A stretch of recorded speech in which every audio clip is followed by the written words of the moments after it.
What are you cooking today, Miss Martha? Well, I got the olive oil on the pot. We're going to be making some spicy bean and beef chili. Let's go ahead and get the onions and peppers in. Woo!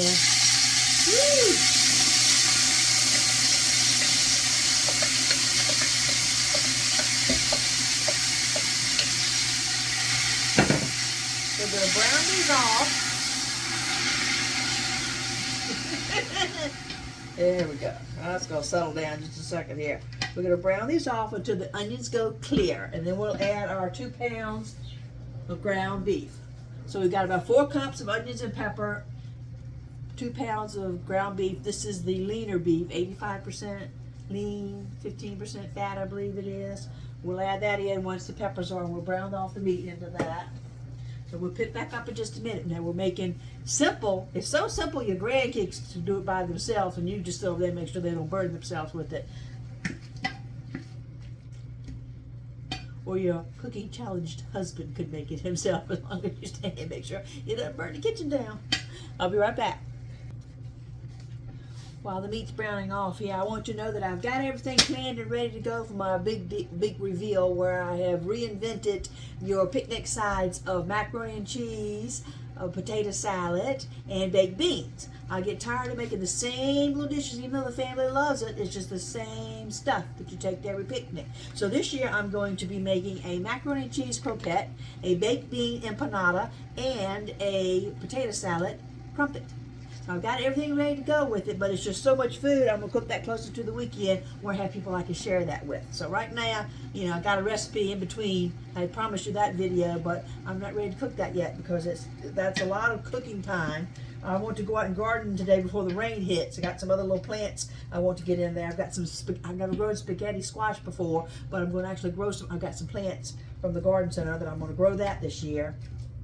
So I want to get those in the ground before it rains. I didn't want to be spending all day baking off this batch and then baking off the next batch and baking off. I could put the chili on, set it and forget it. Turn it down to simmer, and the dogs and I can go out back and they can be playing on the other half of the yard while I'm working in the garden on this half of the yard. So we'll pick back up in a minute. I've got to brown the meat all the way so all the pink is gone, and then we'll add everything else. So the full ingredients and description and itemization and the work through will always bottom of the video down there. Click the link. Okay, I'm almost ready to add everything else in, but I got a question for the viewers there. When you're eating chili, whether you bought it in a restaurant or you've made it at home or someone's brought it over to you, you've been lucky enough somebody else has made it for you, but chili's one of the easiest things to make, so let's assuming you made it yourself. But when you're making, I hope you're making Miss Martha's recipe for a simple, easy, spicy beef and bean chili. When you're making chili, are you a chips or are you a cracker person? And if you're a cracker person, are you a salty or a townhouse cracker person? I'm just curious. I'm a chips person. My husband's a cracker person. And he'll take whatever I've got in the cabinet. He's not picky about crackers. All right, let's add everything else in the pot here. Let's get rocking and rolling. Right now, we've got our beef browned off and our onion and pepper blend. A little bit of olive oil. To that, we're going to add a 32-ounce carton of low-sodium beef broth.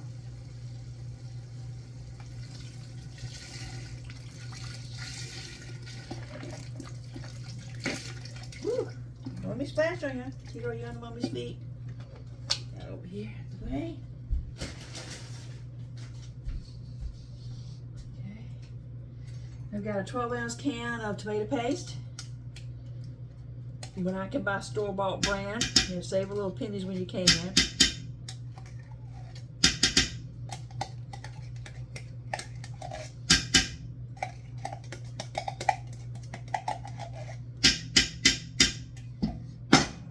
Make the paste. Got a 28-ounce can of crushed tomatoes.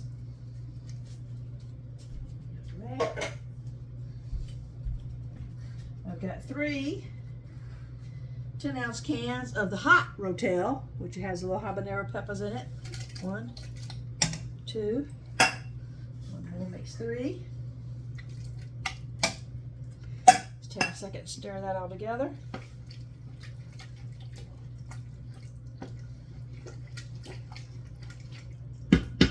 Okay. Got 2 large cans. How many ounces are these? 7-ounce cans of diced green chilies.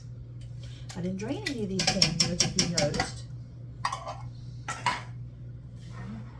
Now for my seasoning, Miss Martha hates to peel garlic, so I've got my 1 tablespoon of minced garlic.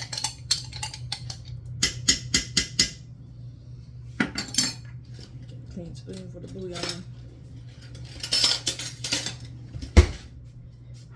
This is what I had open, was in the refrigerator, so it's just as good whether I was using beef or whatever. It didn't matter, because obviously I've got beef in here, so this is not meatless Monday, even though it's Monday. This is not a vegetarian dish, so but I've got the vegetarian base was what was open in the refrigerator. I'm going to use 2 heaping tablespoons of that. This stuff makes the dish salty, it really does, so don't add any extra salt when you're using your bouillon base. Put the lid on that, put that back in the refrigerator. Okay, let's get to the beans here. You can use this spoon, doesn't matter. I've got dark red beans, kidney beans. 1, 2 cans, undrained.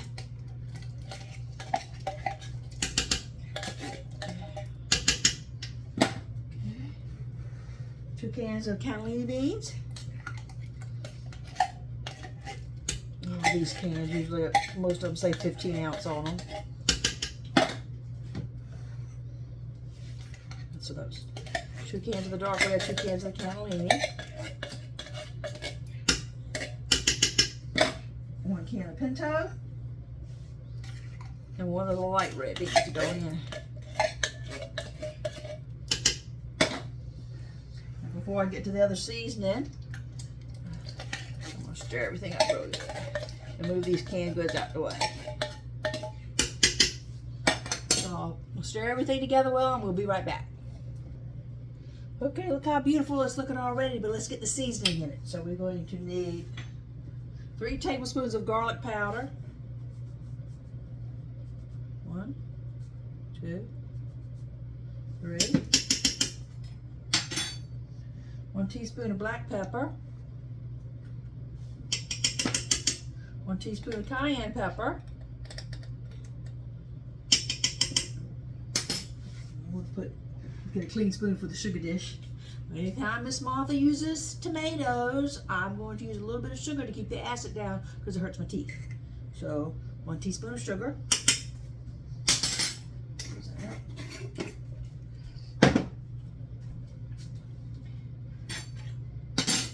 Half teaspoon ground cinnamon.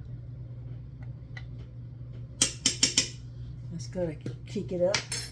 That'll make the heat even more substantial on your tongue with a little hint of cinnamon to it. Cinnamon is actually a hot spice. People don't realize that. We've got all of our spices in except now let's go for our seasoning packets. I've got 2 packets of the mild chili seasoning. 1.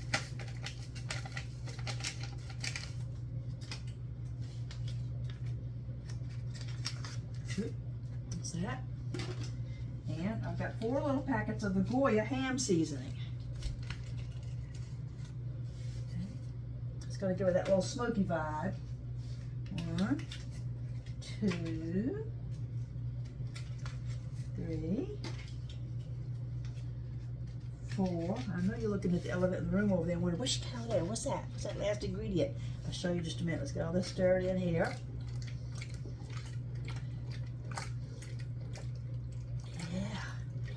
Pretty. I love making chili. I have several recipes I've already shared, but this is one of the easiest ones. And like I said, I want to get out and get to gardening before the rain hits. Okay, my last item, my secret ingredient, is going to help thicken up the chili and make it just smooth and easy on your stomach, because it's got some spice in it here, but not everybody can handle the spice. This will help you handle the spice. It's roasted garlic potatoes, little instant potatoes. Everything's in the pot. Stir that up. We're going to turn it down to simmer. We're going to let it simmer for 20 minutes, and we'll do a seasoning check at that point in time. Some of you May want to add more cayenne pepper. If it's too spicy, we can just add another little half teaspoon of sugar to it. So maybe you could add 2 little pats of margarine. That'll help soothe down the heat. Okay.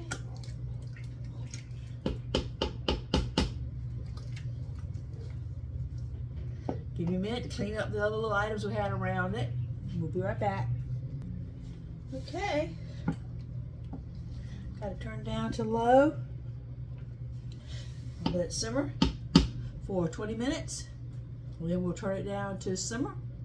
And we'll let it simmer for another 20 minutes. And it'll be ready by that time. My husband should be home from work. And the rain should be hitting. He'll walk out the door and he'll go, oh, it smells so good. I'm gonna say spicy beef and bean chili. Let's do a seasoning check.